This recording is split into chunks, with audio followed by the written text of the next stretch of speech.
बारगय एनडिबिनि सोद्रोमा धनसिं नार्जारि एबा एन दावगांनि सारादुखौ दिनै खुंफुंबाय। बर' माहारिखौ रैखाथि होनो आरो आलादा रायजो सोरजिनायनि थांखिजों नखरखौ गालांनानै गोलाव सम हाग्रायाव थांनानै आखायाव हाथियार दैदोंमोन धनसिं नार्जारिया। कक्राझारनि बालागाव तिनालि पुलिस आउटपस्टनि बेन्दोंआव थानाय खेंखाय आवजारगुरि गामियाव 1992 मायथाइनि 24 एप्रिल खालि धनसिं नार्जारिया जोनोम मोनदोंमोन।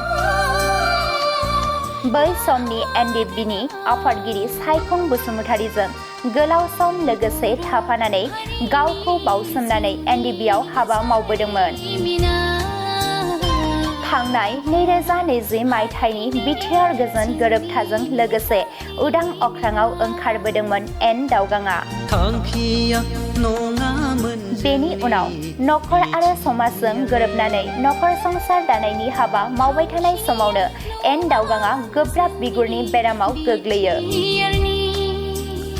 मख'नो गोनांदि बिटिआरनि मावफुं सोद्रोमा थामहिनबा एनडिएफबिनि आगुनि आफादगिरि सायखं बसुमतारीनि हेफाजाबजों आरो नखरनि नाजानायजों गोबां फाहामथाय होदोंमोन एन दावगांखौ। नाथाय फोथांनानै लाखिनो हायासै आरो बोहैथि दान एबा 18 मे खालि एन दावगाङा 32 बोसोर बैसोआव अरायसमनि थाखाय बे बुहुमखौ नागारलाङो। आरो दिनै रुंसारि एन दावगांनि सारादुखौ गामिनि रायजो राजाफोरनि हेफाजाबजों आवजारगुरि गामियाव गावनि आंगो न'आवनो खुंफुंनाय जायो। एन दावगांनि सारादुखौ बिटिआरनि इएम सायखं बसुमतारीजों लोगोसे इउनाइटेड फराम अफ एक्स एनडिएफबिनि लोगो आफादगिरि नायस्रां वारिजों लोगोसे माखासे बारगय एनडिएफबिनि सोद्रोमाफोरा बाहागो लायो। एन दावगांनि बे गोथार सारादु खुंफुंनायाव गावनि आंगो फिसानि बेबादि अबथिरायै जिउ गोमालांनायनि दाहायाव अनसुलि बिमाया दुखुजों माखासे बाथ्रा बुंथियो। बिग्रायारि एन दावगांनि अबथिरा जिउ गोमानायखौ बारग एनडिएफबिनि दैदेनगिरि आथिखालनि इउनाइटेड फराम अफ एक्स एनडिएफबिनि लोगो आफादगिरि नायस्रां वारियाबो माखासे बाथ्राफोरखौ खौरांगिरिफोरनि सिगाङाव बुंथियो। नंगौ, दिनैनि नैबे जोंनि कक्राझार जिल्लानि सिङाव थानाय तिनालि खेंखाय आवजारगुरि गामिनि जोंनि बर' हारिनि थाखाय गोबाव सम आखायाव हाथियार लानानै दावहा नांलांनाय एन दावगां, बिथांनि गुबै नामानो जाहैबाय धनसिं नार्जारि। बे फंबाया हारिनि थाखाय गोबाव बोसोर गावनि जोनोमगिरि बिमा बिफा बाय बाहागिखौ गारलांनानै गोबाव बोसोर जुद्ध नांबोदों, दावहा नांबोदों। बेनि उनावहाय एकर्डनि उनावहाय बिथाङा 4 लाख रांखौबो जेथु अनसुंथाइखौ मोनखांबायमोन। बेनि उनावहाय जों खोनादों बिथाङा जोंनि दानि बिटिआरनि इएम मानगोनां सावरायग्रा बिथांजों थायोमोन। बेनि उनाव दिनै बिथाङा न'खराव दंफैयोमोन। बेनि गेजेरावनो हरखाबै बिथांनि देहायाव माखासे बेमार सोमजिदों। बे बेमार सोमजिनायनि गेजेरजों दिनै बिथाङा जेसेबां हायो एसेबां न'खरनि आरो गावनि नाजानायनि गेजेरजों आरो जोंनि साफा सानै गरसे गरनै हरनायनि गेजेरजों दिनै बिथाङा ट्रिटमेन्ट खालामदोंमोन। नाथाय बिथाङा खोब खाफाल गाज्रिजों बुंनांगोन, थांनाय 18 तारिख बे दाननिनो आरो दिनैहाय श्राद्ध जोबथा बे उद्ध श्राद्धआव फैनो मोननानै जोङो बारग एनडिएफबिनि जानानै जोङो गिबियाव फेमिलिनिसिम जोङो गोजोननाय जासिग्रोदों। आरो दुखुआ बेनो, फंबाया गोबाव बोसोर हारिनि थाखाय नांनो थांनायावहाय थैलाङाखैमोन। नाथाय जि समावहाय न'खर संसार दैदेननांगौ बे समावसो दिनै अबथिरा जिउ फोजोबना जिउ गोमालांबाय। बिनि थाखाय जों दिनै बारग एनडिएफबिनि जानानै जोबोद दुखु मोनदों। बेनिखायनो दिनै फंबायनि बे जोबथा श्राद्धआव फैनानै जोङो बे न'खरनि दुखु दाहा फेमिलिफोरजों फैनानै जोङो सहाय मदद खालामफैदों, नुजाफैदों। आरो बे ओनसोलनि रायजो राजाजों दिनै जोङो नुजाफैदों। आरो बे ओनसोलनि रायजो राजाखौबो जों मोजां मोनदों। फंबाय एन दावगांनि जितु थैनाय श्राद्धआवहाय रायजो राजाफ्रा गोबां मदद होदों। आरो फंबायनि जिहेतु नांबोनाय हारिनि थाखाय दुखु खस्थ' खालामबोनाय, बियो अरायबो हारिनि थाखाय जाथिनि थाखाय बे बिटिआर एकर्डनि गोबां बिहोमा थालांबाय।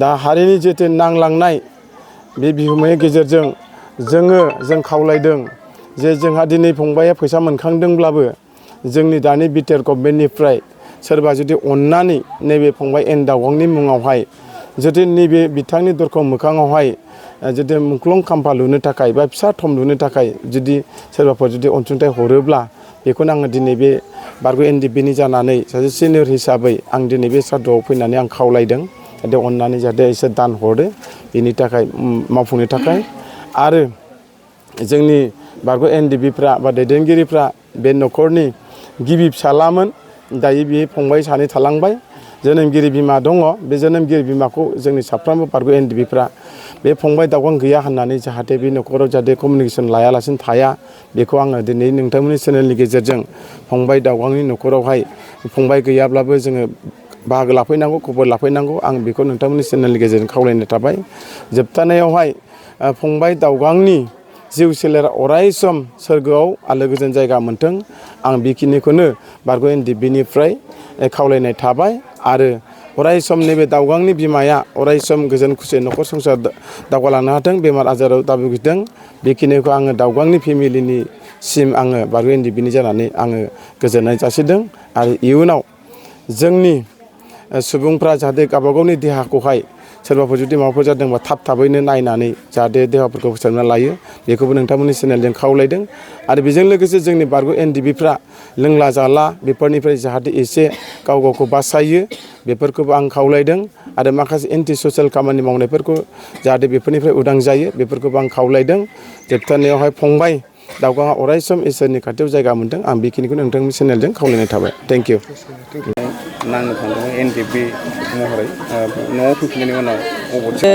थांदोंमोन थांनानै न'आव फैफिनबाय सफैफिनबाय फिसाया मोजाङै मोजांनो ओमफ्राय दा बुजिनो मोनासै बियो बिगुरनि बेरामजों नाख्रेबजानानै बियो नायबाबो मोननाय जायासै हानाय जायासै नायदोंमोन नायनाया थाखा फैसा गारस्रावबाबो नायदोंमोन नायसेयावबो फिसाखौ दिनै हमथानो हानाय जायासै लाखिनो हानाय जायासै दिनै गावनो मा सानखो नायबाबो जाया होननानै मन्दिर एसे हागोन खोमा साननानै गावनो थांनाय जाबाय लिंलांनानै जोंबो थांबाय फंबायबो थांबाय आरो मा खालामबावनो राहा मोनो खोमा होननानै दा बेहायनो फिसाया मोनसे मन्दिर दाहामाव दिनै थैलांबाय आरो जों न'आव लाबोनानै बेखौ माबा खालामफैबाय ओमफ्राय दा जों गथ'आ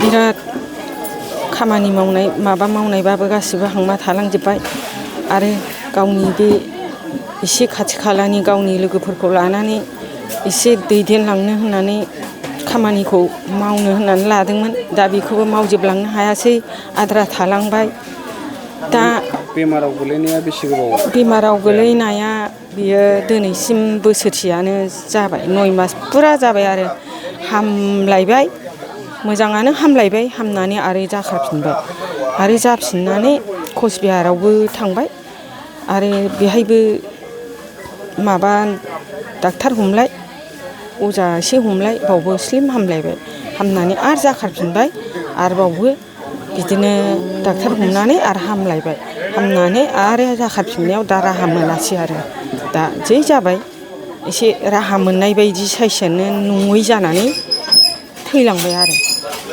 दाथ' नोंथांनि फिसाज्लाया जा हारिनि थाखाय आंथ' लुगैयो अननानै हरबाय बायबालाय बे दुखुथिया न'खरखौ नायनानै हरोबा अनसुंथाइ सरखारनिफ्राय लुगैयो मोनबालाय दा मालायबा होगोन ना होआ दा जोंथ' लुगैयो मा खालामनो हरबालाय मोनबा हामगौ सानदों आरो हराबाथ' बहा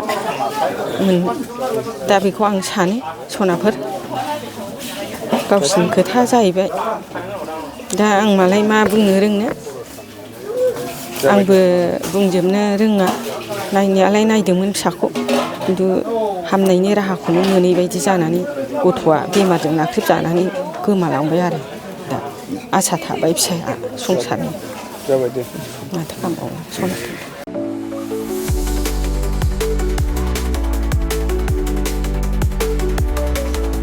क'क्राझारनि CIT आव मुं थिसन्नो गोसो जानाय फरायसाफोरनि थाखाय मोनसे गोजोनथाव रादाब। सेन्ट्रेल इन्स्टिटिउट अफ टेक्न'लजि क'क्राझारा 2025-2026 सोलोंथाइ बोसोरनि थाखाय मुं थिसननायनि एन्ट्रेन्स एग्जाम खुंनो थांगासिनो दङ। Diploma, BTech, MTech, bachelor and master of design आरो PhD नि थाखाय एन्ट्रेन्स एग्जाम खुंनाय जागोन। डिप्ल'मा प्रग्रामाव दङ CE, CSE, ECE, FPT, CAI आरो AMT। BTEC प्रग्रामाव दङ CE, CSE, ECE, FET आरो IE। MTEC प्रग्रामाव दङ WRH, CSE, FET आरो GET। बेचेलर अफ डिजाइन आरो मास्टार अफ डिजाइनाव दङ MCD आरो PhD नि थाखाय CE, CSE, ECE, FET, IE, ME, physics, mathematics, chemistry आरो HSS। बे समाव अनलाइन आर'जलाइ लानाया सोलिगासिनो दङ आरो बियो फैगौ 31 मेसिम थागोन। डिप्ल'मा, बिटेक आरो एमटेक नि एन्ट्रेन्स एग्जामखौ फैगौ 8 जुनाव खुंनाय जागोन आरो PhD नि एन्ट्रेन्स एग्जामखौ 15 जुनाव खुंनाय जागोन।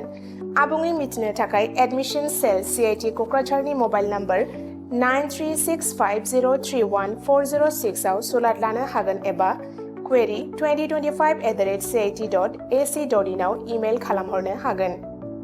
बेनि अनगायै cit.ac.in एबा admission.cit.ac.in बे मोननै वेबसाइटआव हाबनानै नायनो हागोन।